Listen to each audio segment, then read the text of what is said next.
Hello students, myself Kishore N. Gujjar, Assistant Professor, Department of Physics. Today I am going to explain the topic rotational motion. The learning objective of this topic to study the concept of rigid body, the moment of inertia and the significance of the moment of inertia. Next, we will move on to the concept of rigid body. A rigid body is one in which the relative position of constituent particle remain unchanged when external force act on it. A body is also be said to be a rigid body if it does not change its shape and volume under the action of force. But in practice, when we apply the force on a body, it changes its shape or size. For example, a bridge will not change shape under the weight of single person, but it might change the shape under the weight of truck, even though the change is very small. It means in a real life, no rigid bodies are exist. It is only an ideal case. Due to the application of external force, a rigid body can have either translational or rotational motion. During translational motion or linear motion of a rigid body, all constituent particles of the body move along parallel straight line and undergo equal displacement in the same interval. Hence, the velocity as well as acceleration of every particle in the rigid body during translational motion is the same. But in rotational motion of a rigid body, a line of a particle of the body remain fixed and all other particle describing a concentric circles around the fixed line of particle. The fixed line is called the axis of rotational.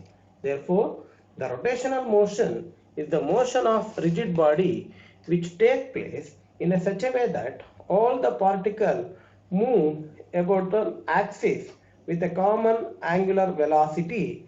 The rotation of a particle about a fixed point in space.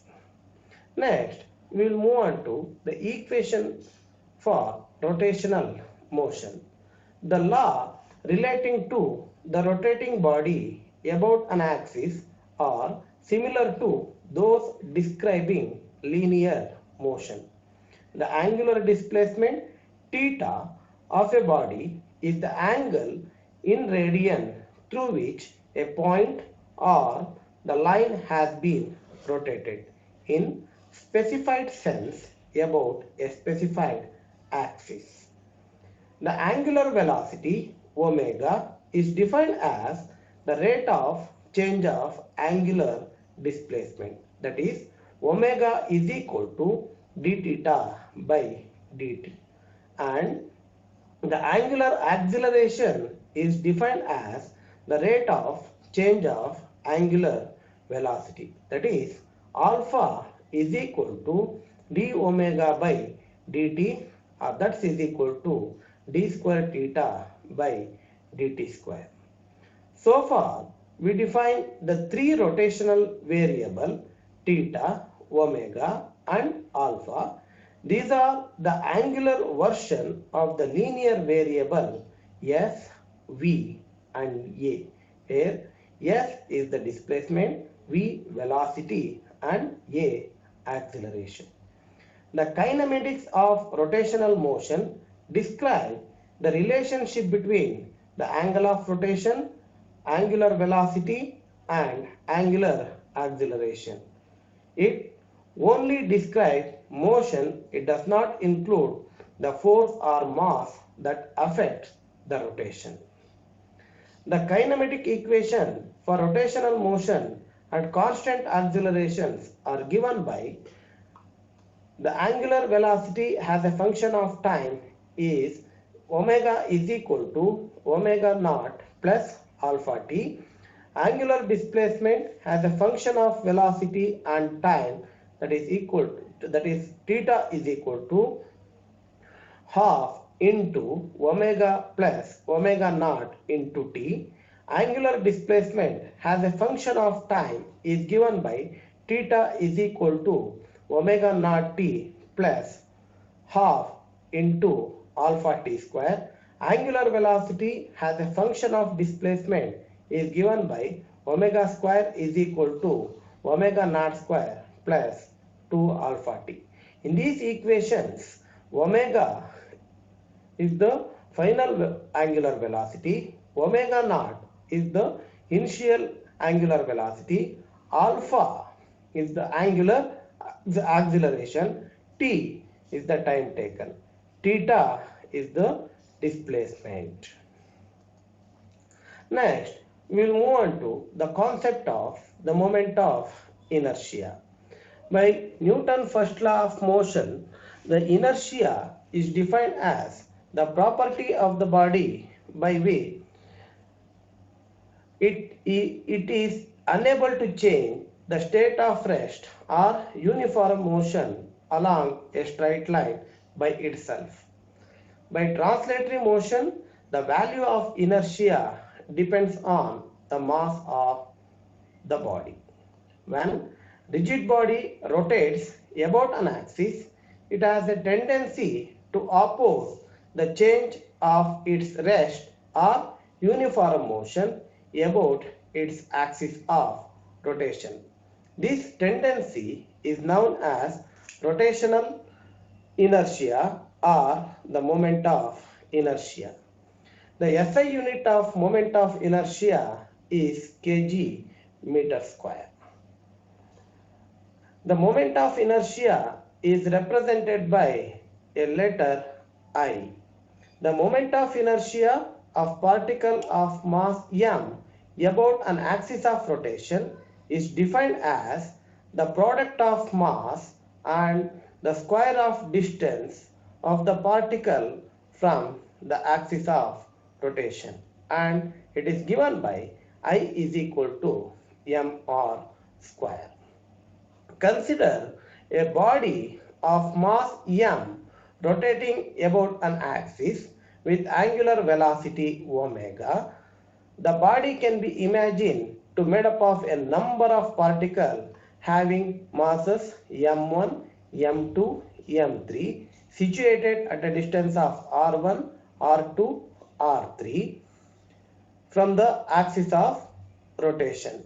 The moment of inertia of the body about an axis is equal to the sum of the moment of inertia of different particles about an axis, and it is given by I is equal to m1 r1 square plus m2 r2 square plus m3 r3 square, or it is also given by I is equal to mr square. Also, it is important to understand that the moment of inertia depends on the three factors, and they are mass of the body, second one is the shape, size and density of the body, and third one is the position of the axis of rotation. But in linear motion or in translatory motion, the inertia depends only on the mass of the body. Next, we will move on to the significance of the moment of inertia. The physical significance of the moment of inertia is similar to the mass in the translatory motion. In translatory motion, the mass of the body is used for measuring the inertia. As the mass increases, inertia becomes larger.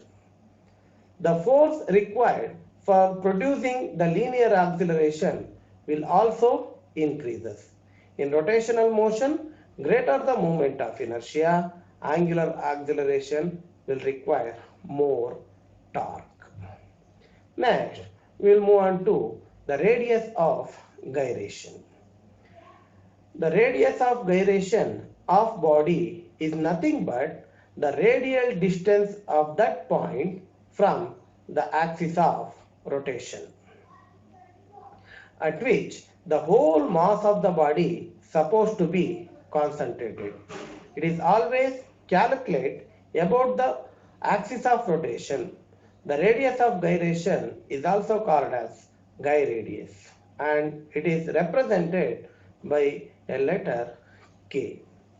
In the figure, the mass of the body is m, the radial distance from the axis of rotation is k, so its moment of inertia remains the same about the axis of rotation, then k is called the radius of gyration of the given body having mass m. Therefore, the moment of inertia and the radius of gyration of the body is given by I is equal to mr square, that is equal to m k square. The radius of gyration for a given body of mass m always remains constant. On changing the axis of rotation, the distance of particle changes, then the radius of gyration is also gets changes. The radius of gyration is always depends on the shape and the size of the body. The main significance of radius of gyration is measure the distribution of mass around the axis of rotation. Less value of radius of gyration shows that the mass of the body is distributed near to the axis of rotation, and large value of radius of gyration shows that distribution of mass of the body is at large distance from the axis of rotation. Thank you. Now we will move on to kinetic energy of rotating body. Any moving object has kinetic energy. We know how to calculate this for a body undergoes a translatory motion. But for rotatory motion, this might seem complicated because each point on the rigid body has a different velocity. However, we can use of angular velocity, which is the same for entire rigid body, to express the kinetic energy of rotating body. Rotational kinetic energy of a rotating object can be expressed as half the product of the angular velocity of the object and moment of inertia around the axis of rotation. Consider a rigid body, the rotating with angular velocity omega with a different particle having mass m1, m2, m3 situated at a distance r1, r2, r3 from the axis of rotation x, x dash, executing a circular motion of different radii in the same time. All particles have a different linear velocity v1, v2 and v3. The kinetic energy of rigid body is equal to sum of the kinetic energy of all particles. We know that when the rigid body rotating about an axis x, x dash, each particle have a different linear velocity. So the kinetic energy of the entire rigid body is given by the sum of the kinetic energy of each individual particles. So that's why kinetic energy is equal to half m1 v1 square plus half m2 v2 square and so on, because we know that for linear motion the kinetic energy is given by half mv square. The relation between the linear velocity and angular velocity is given by v is equal to r omega. Substitute the value of v in this equation, we get half into m1 r1 square omega square plus half into m2 r2 square omega square, because here we assume that the angular velocity of rigid body is constant. Now taking half omega square as a common, then this equation become half omega square into m1 r1 square plus m2 r2 square and so on. Now half into omega square, so we know that from the definition of moment of inertia, I is equal to mr square. So here the m1 r1 square, m2 r2 square plus m3 r3 square and so on, it can be written as sigma m r square. Here the sigma mr square is nothing but the moment of inertia of the body. So that's why this equation becomes half into I into omega square. Therefore, the expression of kinetic energy is equal to half into I omega half into I omega square. But in case of rotatory motion, the total kinetic energy is sum of the rotational kinetic energy and the translational kinetic energy. Therefore, the total kinetic energy is equal to half I omega square plus half into mv square. Thank you.